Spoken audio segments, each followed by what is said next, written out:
राधे।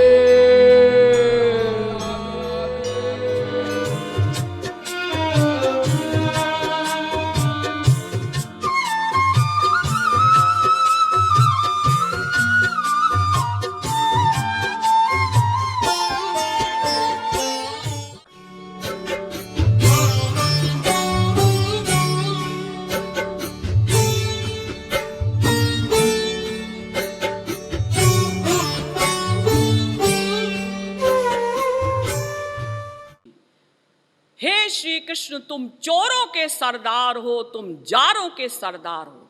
यानी चोरी में भी टॉप करते हो और जार मने कैरेक्टर लेस होने में भी तुम टॉप करते हो। गोपियां भगवान को कहती थी, ओ दारी के मने जिसके दो बाप हों। ये तो गाली है। इस हिसाब से तो गोपियों को नरक मिलना चाहिए था, किंतु ऐसा नहीं हुआ। इन गोपियों की चरण धूलि तो ब्रह्मा जी शंकर जी भी चाहते हैं। अर्थात भगवान प्रेम देखते हैं, भाव देखते हैं, शब्द नहीं देखते। अब इन्हीं वेदव्यास जी के पुत्र हुए शुकदेव परमहंस। काबिलियत में तो बाप थे, लेकिन रिश्ते में बेटे थे। ये शुकदेव परमहंस कैसे हैं?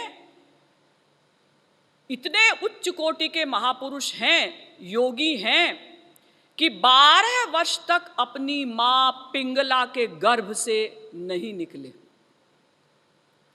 देखिए, अगर आप संसार में किसी डॉक्टर को ये बात बताएं कि एक बच्चा 12 वर्ष तक अपनी मां के गर्भ से नहीं निकला, तो डॉक्टर क्या कहेगा? इम्पॉसिबल। अजी ऐसा कैसे हो सकता है? ये तो बिल्कुल नेचर के खिलाफ है।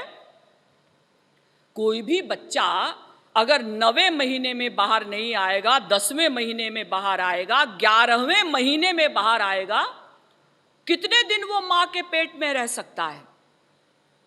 मर जाएगा।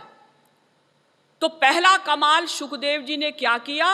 योग माया शक्ति से 12 वर्ष तक मां के गर्भ में रहे और 9 महीने तक तो अपने शरीर को बढ़ाया, जैसे सब बच्चों का शरीर धीरे धीरे बढ़ता है। और 9 महीने के जब हो गए गर्भ में, तो योग शक्ति से अपने शरीर को वहीं पर बढ़ने से रोक दिया। ये 2 कमाल किए। और ये शुकदेव जी इतने बड़े विद्वान भी थे कि अगर बाहर कोई संस्कृत का श्लोक बोलता, वेद मंत्र बोलता और कुछ गलत बोलता, तो ये अंदर से बोलते, तुम मंत्र का गलत उच्चारण कर रहे हो। अब बेचारा वो मंत्र बोलने वाला चारों ओर देखता है, यहां तो कोई नहीं है, ये कौन बोला?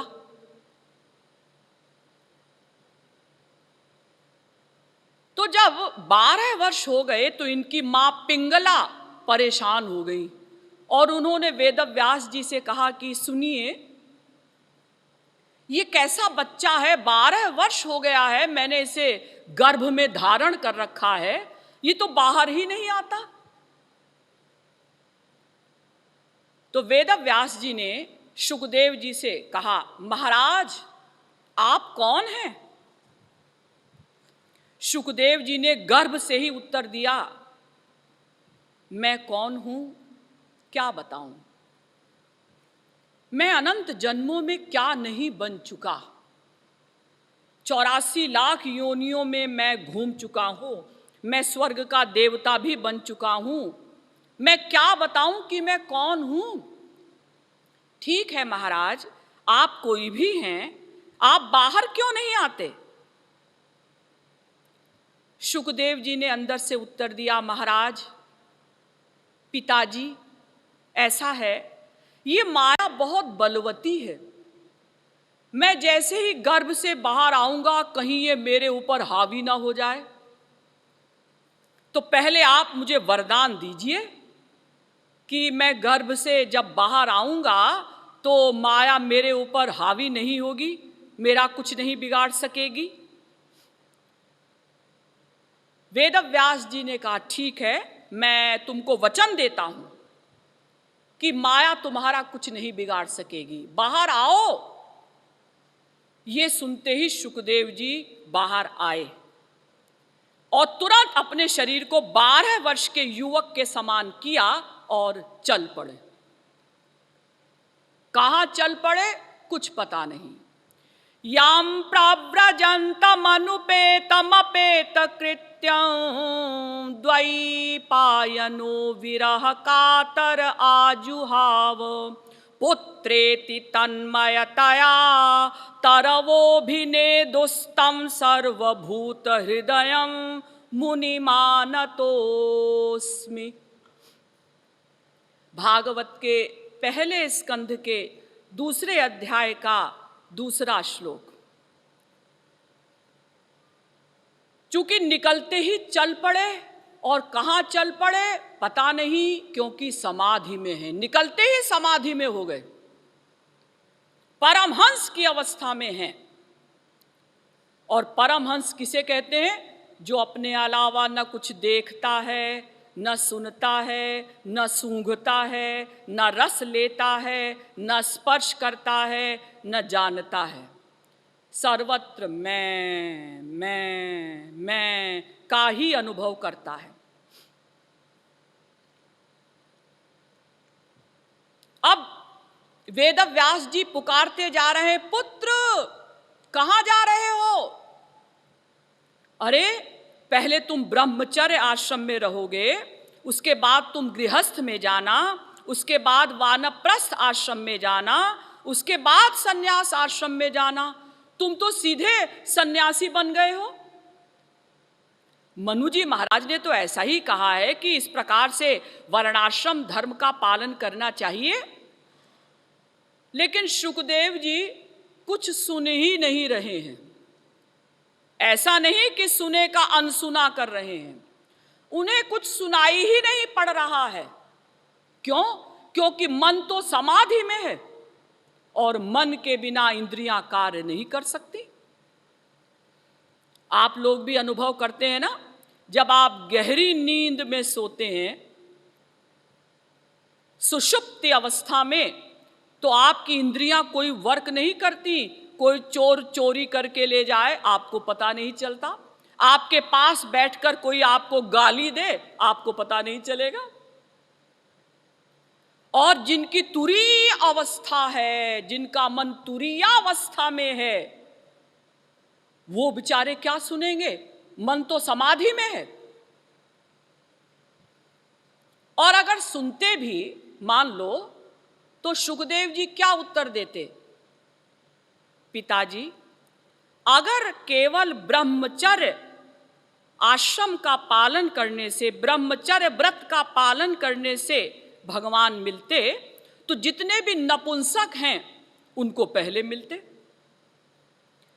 अगर केवल गृहस्थ आश्रम का पालन करने से ही भगवान मिलते, तो जितने कुत्ते बिल्ली सूअर हैं इनको पहले मिलते, क्योंकि इनके तो कई कई बच्चे होते हैं।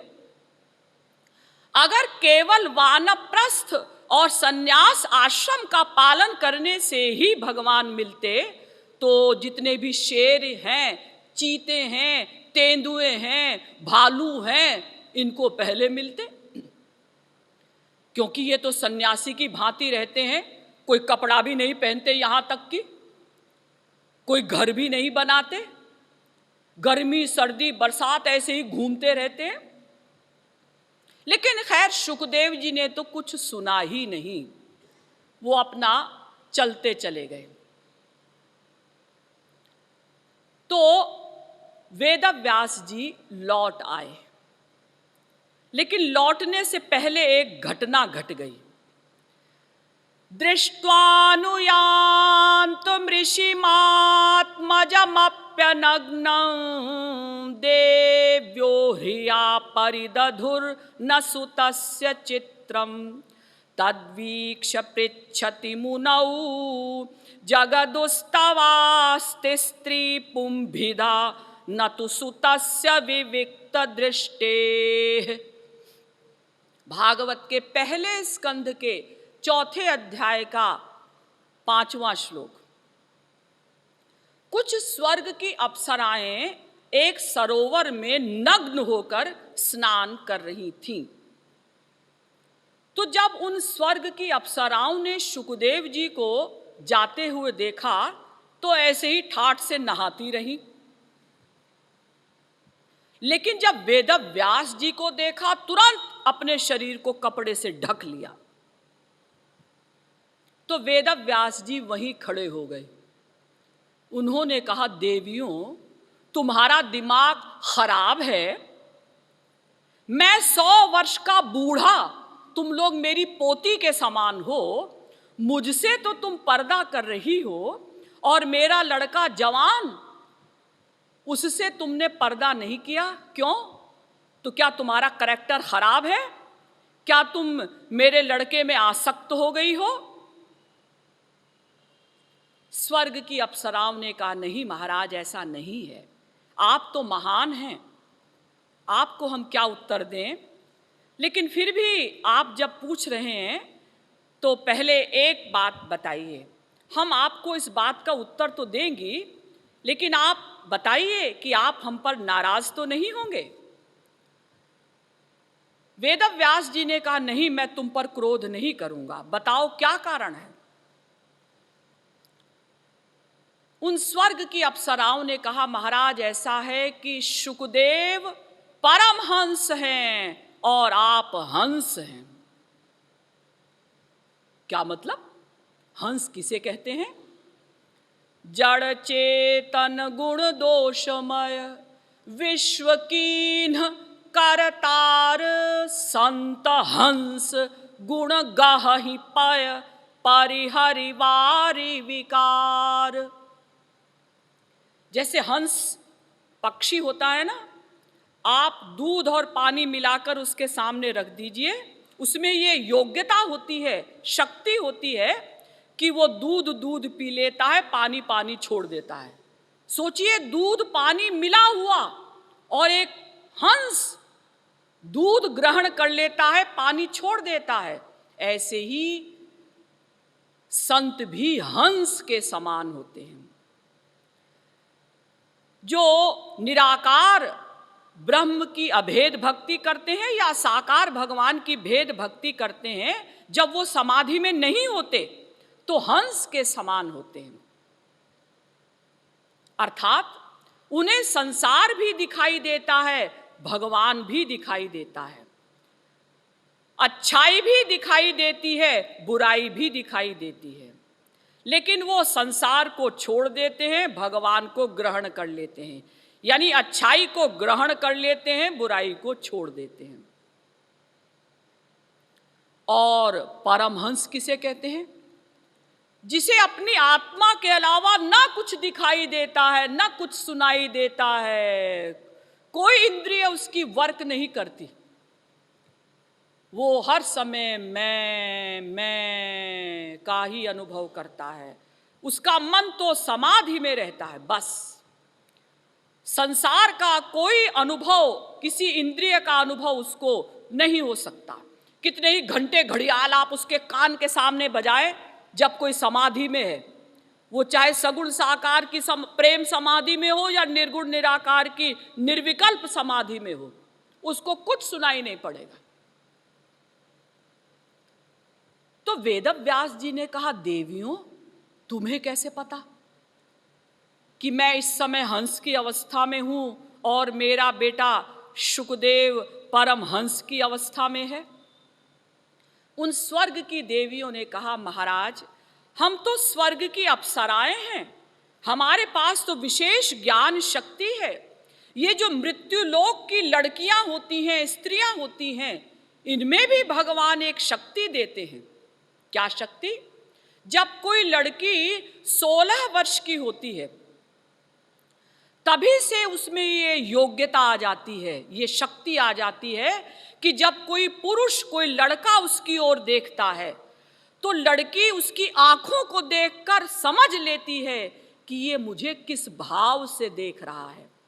अच्छे भाव से देख रहा है कि दुर्भावना से देख रहा है। तो महाराज, जब शुकदेव जी ने हमारी ओर देखा तो ऐसे देखा जैसे वृक्षों को देखा, जैसे नदियों को देखा, जैसे हिरणों को देखा, ऐसे ही हमको भी देखा। जैसे पागल की आंख होती है ना, पागल सबको एक साथ देखता है,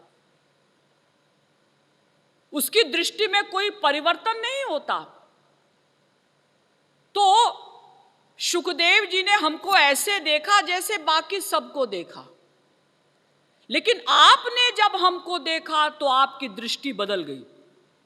आपको क्रोध आया कि ये सरोवर में नग्न होकर स्नान क्यों कर रही हैं।